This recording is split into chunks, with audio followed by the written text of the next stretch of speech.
chapter 9. On the 13th day of the 12th month, the month of Adar, the edict commanded by the king was to be carried out.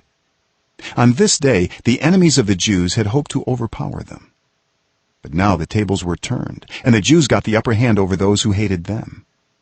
The Jews assembled in their cities in all the provinces of King Xerxes to attack those determined to destroy them. No one could stand against them, because the people of all the other nationalities were afraid of them. And all the nobles of the provinces, the satraps, the governors, and the king's administrators helped the Jews, because fear of Mordecai had seized them. Mordecai was prominent in the palace. His reputation spread throughout the provinces, and he became more and more powerful. The Jews struck down all their enemies with the sword, killing and destroying them, and they did what they pleased to those who hated them. In the citadel of Susa, the Jews killed and destroyed 500 men. They also killed Parshandatha, Dalphon, Espatha, Poratha, Adaliah, Aridatha, Parmashta, Arisai, Aridai, and Vizatha, the 10 sons of Haman son of Hammedatha, the enemy of the Jews.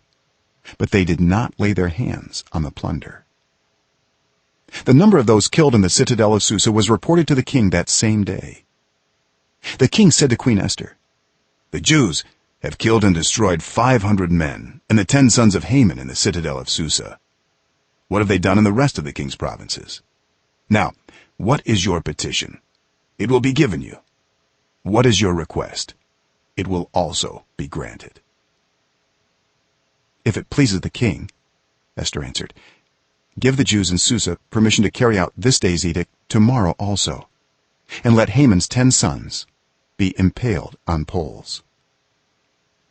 So the king commanded that this be done. An edict was issued in Susa, and they impaled the 10 sons of Haman. The Jews in Susa came together on the 14th day of the month of Adar, and they put to death in Susa 300 men, but they did not lay their hands on the plunder.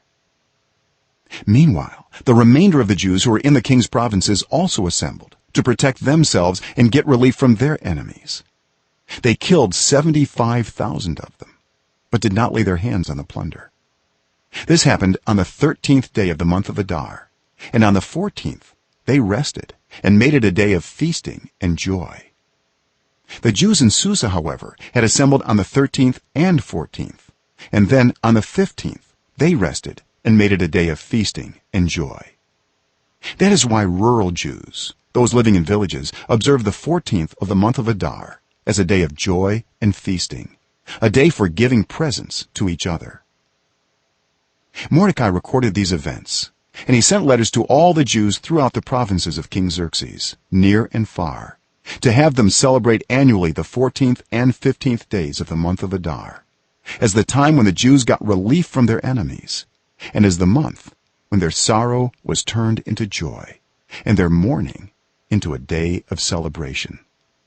He wrote them to observe the days as days of feasting and joy, and giving presents of food to one another and gifts to the poor. So the Jews agreed to continue the celebration they had begun, doing what Mordecai had written to them. For Haman son of Hammedatha the Agagite, the enemy of all the Jews, had plotted against the Jews to destroy them, and had cast the pur, that is, the lot, for their ruin and destruction. But when the plot came to the king's attention, he issued written orders that the evil scheme Haman had devised against the Jews should come back onto his own head, and that he and his sons should be impaled on poles. Therefore these days were called Purim, from the word pur. Because of everything written in this letter, and because of what they had seen and what had happened to them, the Jews took it on themselves to establish the custom that they and their descendants and all who joined them should without fail observe these 2 days every year in the way prescribed and at the time appointed. These days should be remembered and observed in every generation, by every family, and in every province, and in every city.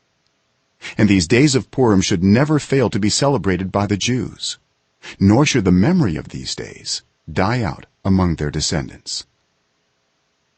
So Queen Esther, daughter of Abihail, along with Mordecai the Jew, wrote with full authority to confirm this second letter concerning Purim. And Mordecai sent letters to all the Jews in the 127 provinces of Xerxes' kingdom, words of goodwill and assurance, to establish these days of Purim at their designated times, as Mordecai the Jew and Queen Esther had decreed for them, and as they had established for themselves and their descendants in regard to their times of fasting and lamentation. Esther's decree confirmed these regulations about Purim, and it was written down in the records.